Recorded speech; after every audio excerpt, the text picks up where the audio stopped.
உடல் ஒரு ஆண்டனா.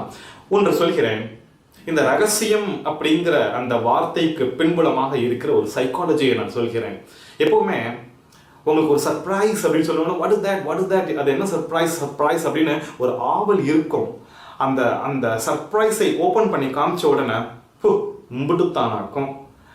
இது சர்ப்ரைஸ், இந்த ரகசியம் என்பதற்கு பின்புலமாக இருக்கிற சைக்காலஜி. என் நண்பர் ஒரு கவிதை எழுதியிருந்தார், அதை எப்படி உங்களிடம் சொல்கிறேன். வேண்டுவது வேண்டி வேண்டியது கிட்டிய பின் வேண்டுவது வேண்டாம் மனது. இது உண்மை. ஐஸ்வர்யா ராயாக இருந்தாலும் எது வேண்டும், ஆஹா எனக்கு அவள் மனைவியாக வேண்டும், நாளைக்கே ஐஸ்வர்யா ராய் மனைவியான பிறகு ச அப்படின்னு தோணும்.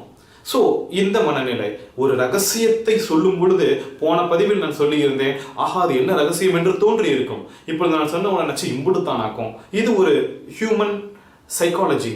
ஆனால் அதில் இருக்கும் உண்மையையும் அந்த சாரத்தையும் உள்வாங்கிக் கொண்டு நம்முடைய வாழ்க்கையில் அது எந்த அளவிற்கு பயன்பட போகிறது என்பதை நாம் தான் எடுத்துக்கொள்ள வேண்டும்.